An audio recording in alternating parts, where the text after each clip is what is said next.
할렐루야. 우리 여러분들에게 좋은 일 많은 남은 인생이 되기를 주님의 이름으로 축원합니다. 하나님께서 우주를 창조하신 후에 두 번째 창조는 인간을 창조하신 것입니다. 세 번째 창조하신 것이 교회를 창조하신 거예요. 하나님의 창조물인 세상에서 살아가는 인생이 하나님께서 가장 먼저 만든 공동체는 가정입니다. 어떤 의미에 있어서는 교회보다도 가정이 먼저 되고, 어떤 의미에 있어서 교회보다는 가정이 우선시 되어야 하는 거예요. 종교를 핑계로 가정을 나쁘게 하고, 종교를 핑계로 부부 사이를 갈라놓고, 이런 것은 옳은 것이 아닙니다. 하나님께서 가정을 먼저 만드셨어요.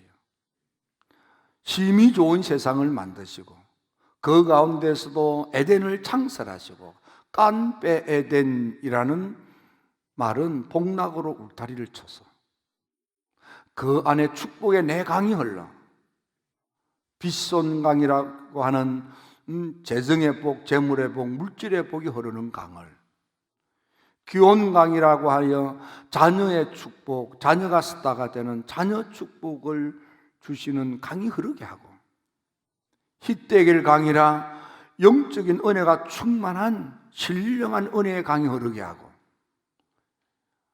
유라데 강이라 삶이 풍성해지고 번성하고 번창한 삶을 살도록 하시는 이 축복의 내 강이 흐르게 하고, 그 축복을 누리면서 오붓하게 행복하게 살도록 아담 하와를 하나님께서 주례하셔서 가정을 이루게 하신 거예요. 성경적으로 보면 이 땅의 최초의 결혼식은 에덴 동산입니다. 하나님께서 아담을 만드시고 하와를 데리고 오셔서 만나 가정을 이루게 했습니다. 그때 아담이 하와를 보고 내 뼈 중에 뼈요, 내 살 중에 살이라고 털어놓았습니다. 그만큼 그들은 하나님이 심히 좋은 세상에서 극락의 울타리 안에 복된 가정의 삶을 누리도록 가정을 만드신 거예요. 하지만 불행하게도 아담 하와는 하나님이 주신 그 극상품 가정의 축복을 누리지 못한 채 그 축복을 잃어버리고 가시와 엉겅퀴로 서로 아픔을 주고 고통을 주는 저주받은 인생길로 떨어지고 만 것입니다. 이런 저주받은 인생길에서부터 벗어나서 다시 에덴의 가정, 천상의 가정을 이루어야 할 과제가 오늘 인생을 살아가는 우리 모두에게 주어진 것입니다. 다시 우리 에덴의 가정, 천국 같은 가정으로 돌아가기 위해서 우리가 해야 될 것들이 들어 있습니다. 그 중에 첫째는 인격적인 성숙을 위해서 애써야 합니다.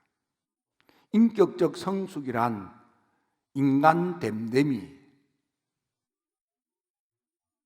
인격적 성숙이란 인간성이 회복되는 것을 말합니다. 여러분들 오늘 인생을 살아가는데 우리 주변에 인격적으로 미숙해서 원치 않는 탈을 일으키는 사례들이 많이 있습니다.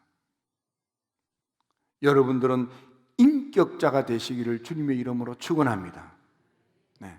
남편이라는 인격, 아내라는 인격, 제압이라는 인격, 지음이라고 하는 인격, 이제는 부모님의 설하에 있는 보살핌을 받는 아이가 아니라 가정이라고 하는 독립된 공동체의 가장으로서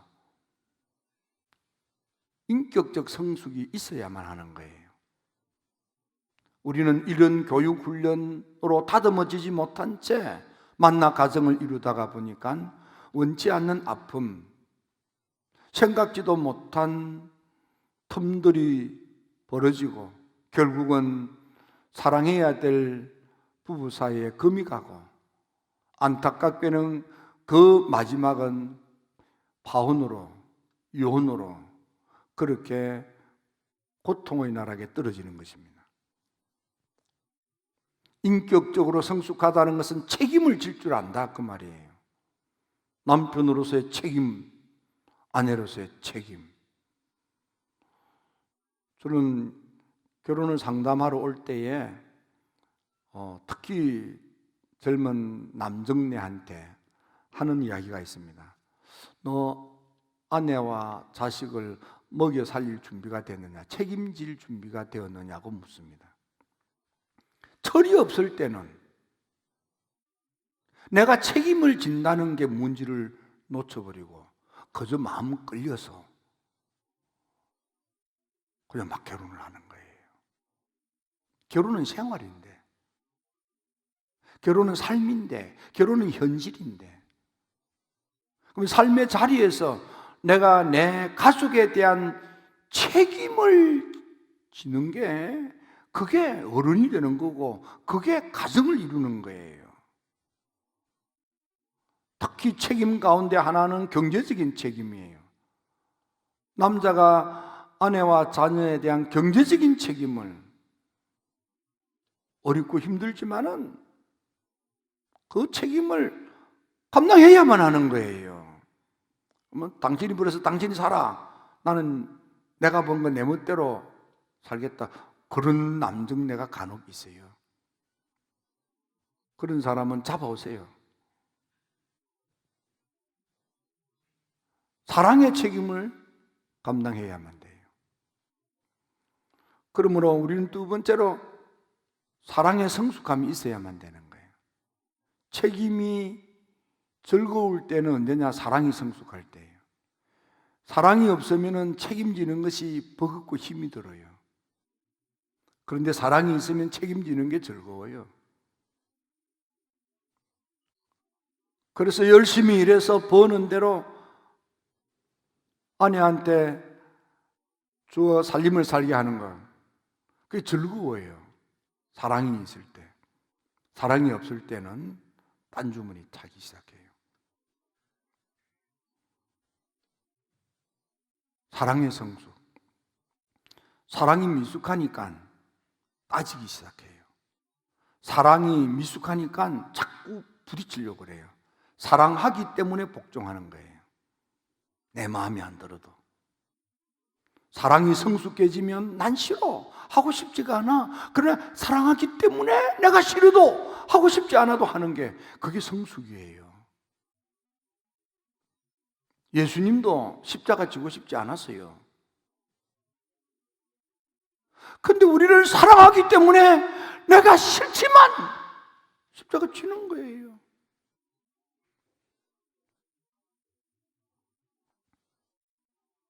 여러분들은 지금 어떻습니까? 사랑이 얼마나 성숙합니까? 사도 베드로는 베드로전서 3장 7절에 보면, 남편된 자들아 이같이 지식을 따라 자기 아내와 동거하고 저는 더 연약한 그릇이요 그 생명의 은혜를 유업으로 함께 받을 자로 알아 귀히 여겨라. 이는 너희 기도가 막히지 아니하게 하려 함이라 그랬습니다. 여기 보니까 기도가 막히지 않는 게 있대요. 다시 말하면 이것 안 하면 기도가 막힌다, 그 말이에요. 기도가 뚫려 응답을 받고 은혜 문이 열려 역사가 일어나는 남은 인생을 살기를 원한다면 이거 풀어야만 되는 거예요. 그게 뭡니까? 아내는 연약한 그릇이라. 연약한 그릇이라는 것은 깨어지기 쉬운 유리그릇과 같아, 이 말이에요. 그래서 함부로 거칠게 대하면 깨진다, 그 말이에요. 함부로 거칠게, 함부로 대하고 거칠게 다루고 하지 말라, 이 말이에요. 생명의 은혜를 함께 누릴 자라요.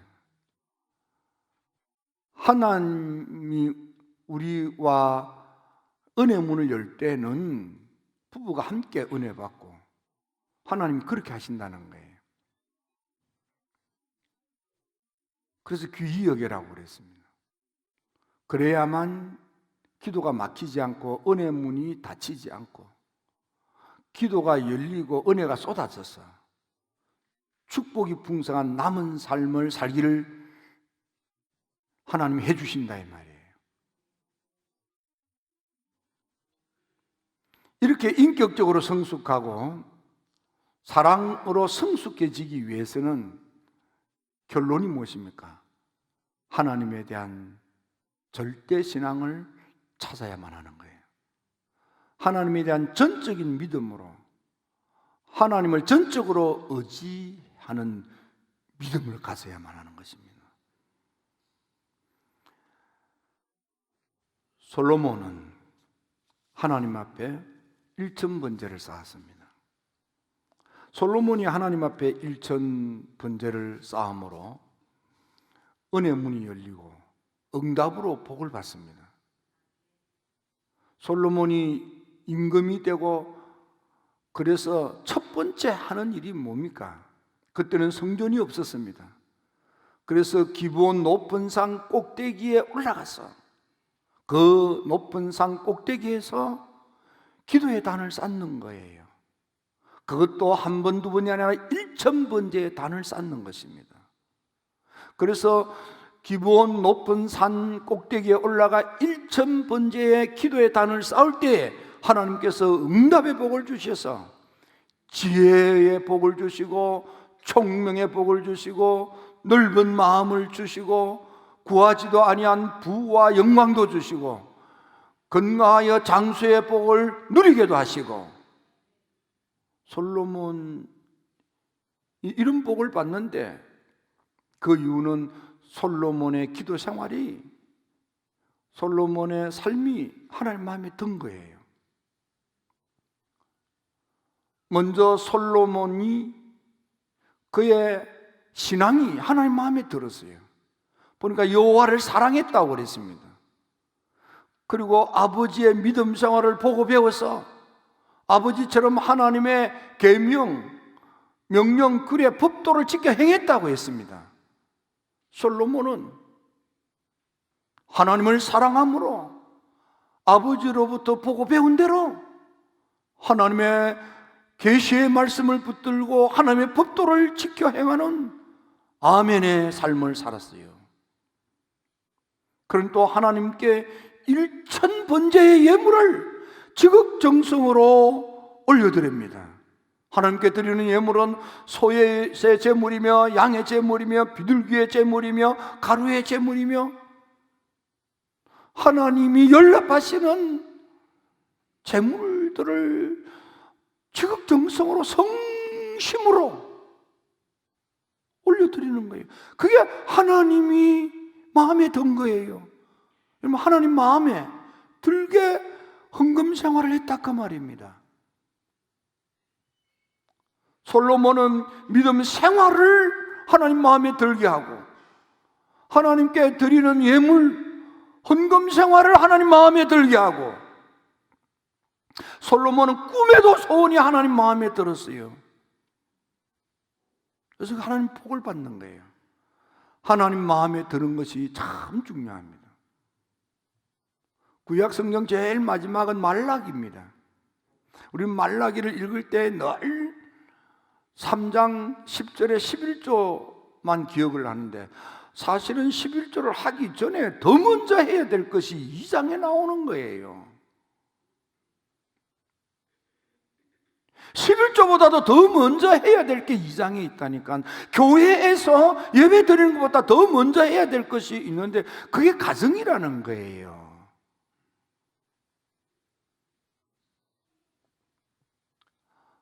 하나님의 영이 유여하셔서 하나님의 영이 능력이 많아 얼마든지 하와를 여럿 만들 수 있는데도 하나님께서는 딱 여자 하나만 만들어서 남자 하나하고 여자 하나하고 가정을 이루게 했어.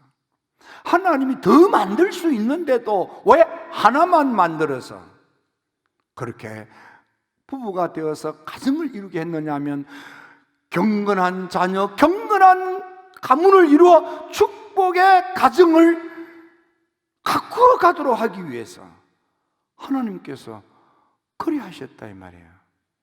가정의 경건한 가정에 하나님께서 하늘의 문을 열고 축복의 가문이 되도록 은총을 베풀어 주시는 거예요. 그게 먼저다 이 말이에요. 그리고 하나님 교회 와서 예배의 거룩, 예배를 예배로 드려라 이 말이에요. 그게 구약 성경의 제일 마지막 말라기서라 이 말이에요. 베드로후서 2장 5절에 보면 베드로가 노아 시대에 대해서 해석을 한 이야기가 나와 있습니다. 하나님께서 노아와 7식구, 그러니까 총 8명, 왜 그들은 보존하시고 살려주시고 나머지는 왜 홍수로 쳤느냐? 왜 홍수 심판으로 다 죽였느냐? 딱 이유는 하나예요. 경건하지 않는 자들은 하나님께서 재앙의 홍수로 쳐서 인생이 망가지고 가정이 무너지고 역사가 멸망에 이르도록 했다 이 말이에요. 경건. 여러분 가정의 경건을 이루십시오. 잠언서에 보면 여인에 대한 이야기가 나오는데 재미있어요. 잠언서 12장 4절에 보면 어진 여인이 있고 욕되게 하는 여인이 있어. 여러분들은 누구라고 생각합니까? 잠언서 14장 1절에 보면 지혜로운 여인이 있고 미련한 여인이 있어. 지혜로운 여인은 가문을 세워가는데 미련한 여인은 가문을 막 무너뜨린대. 여러분들은 누굽니까? 이런저런 이유로 집안을 무너뜨리는 사람입니까?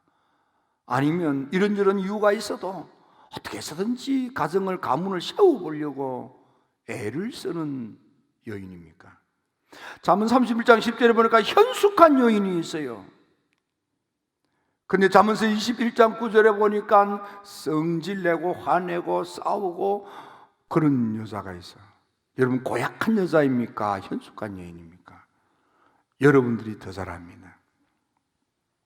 어떤 분이 가정의 천국을 이루기 위해서는 3마디를 잘하면, 그리고 그 3마디를 많이 하면 가정 천국이 된대요.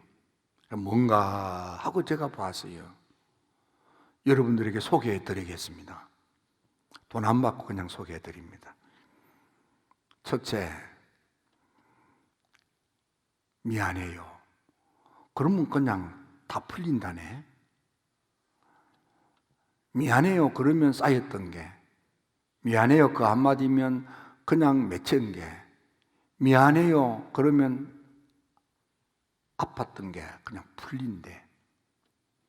하나님도 미안하다고 하는데, 창세기 6장에 보면 노아 홍수 때 하나님께서 홍수를 심판할 때 미안하다, 하나님이 한탄하사 이렇게 번역되어 있는데, 영어 번역본에는 하나님이 미안하다, I'm sorry, 그리고 물로 심판해요. 미안하다고 그러면 되는데, 미안하다는 말을 죽어도 못해. 알랑한 자존심 때문에. 알랑한 자존심 때문에. 오늘 여러분들 예배 시간에 헌금 안 하더라도 알랑한 자존심 꼭 앞에다가 내려놓으세요. 여러분 남이 볼까봐 옆에 끄집어내가 마음속에 있는 알랑한 자존심 끄집어내가 옆에다 살짝 놓고 가세요. 청소 제가 다 할 테니까. 알랑한 자존심 때문에 미안하다는 말 못하는 거야. 사실은 돌아서서 미안해, 그런 거 있어. 하나님 앞에서 하나님 난 참 못난 놈이지요, 그런 거 있어. 근데 그 얼굴 보고 미안해 이 말을 참아 못해. 그러니까 알랑한 자존감 때문에. 그래서 미안해 그러면 행복할 수 있다는 거야. 깨어지지 않고 따뜻한 가정 이룰 수 있다는 거예요. 두 번째는 고마워요. 우리는 고마운 줄 알면서도 고맙다는 말을 너무 잘 안 해요. 입에 녹이 나가지고, 입에 녹이 썰어서. 그래서 고맙다는 줄 알면서도 하지 못하고, 때로는 그냥 당연히 그런 줄로만 알고 있는 그런 몰상식한 인격자도 있어요. 여러분, 고마운 것을 고맙다고 함으로 행복할 수 있다는 겁니다. 예수님 앞에서 열문둥병자가 천형의 병으로 죽어가는데 그들이 고칠 수 없는 천형의 질병, 문둥병으로 고침을 받자 오직 한 사람 사마리아 출신의 문둥병자만이 주님께 돌아와 무릎을 꿇고 살해하며 감사를 드렸습니다. 주님이 아홉은 어디 갔니? 믿음에 성숙한 힐답의 성도는 돌아와 무릎을 꿇고 살해하며 감사한 바로 이 사마리아 사람과 같은 신앙 인격자입니다. 고맙습니다, 감사합니다 한마디 하면 돼요. 나같이 칠칠 맞고 어줍지 않고 되먹지 못한 인간 실어버리지 않고 함께 살아준 거 고마워요. 그 한마디면 쌓인 것이 눅눅도 녹아내리는데, 그 한마디면 행복할 수 있는데 그 말이 너무 인색하다는 거예요. 마지막 세 번째는, 이거는 세상에서 가장 아름다운 말, 사랑해요. 사랑해요. 마음에 사랑함이 있지요. 그러니까 같이 사는 거지. 근데 그걸 말을 못 하는 거예요. 느낌에 사랑해요 그러면은 그 사랑의 기운이 꽉 차 있다가 뚜껑이 열려가지고 휙 하고 연기처럼 사라질 것 같은 느낌 있죠. 그 말을 못 하는 거야. 이렇게 꽁꽁꽁꽁 병마개를 딱 닫아가지고 속에다가 딱 깊이 넣어 놓는 거예요. 그냥 열면 행복할 수 있는데 그걸 못 열어, 아까워가지고. 묘해요, 사람 심리가. 근데 사실은 그 뚜껑을 열어야만 행복할 수 있다는 거야. 묘하게 사람은 올 뚜껑을 꽉 잠그고 마음속 깊이 넣어놓고 안 끄집어낸대요. 귀한 것을 장롱 속에 집어넣어 놓고 손도 안 내는 것처럼. 그냥 마음속으로 그 귀한 거 장롱 속에 깊이 있다, 그러고 사는 거야. 평생 만져보지도 못하고. 행복하지 않다는 거야. 반지라면 끄집어내서 끼워도 보고. 그걸 즐겨야지. 비슷하게 사랑도, 사랑한다고 입에 담을 때 그 사랑은 배가 되고, 사랑이 연걸어 행복이 굴러 들어온다는 거예요. 여러분들이 인생을 살아봐서 이제는 다 아시잖아요. 미안해요, 고마워요, 사랑해요. 이 말을 나누며 행복을 가꾸어 가는, 축복의 가문을 이루어가는 여러분들이 다 되기를 주님의 이름으로 축원합니다.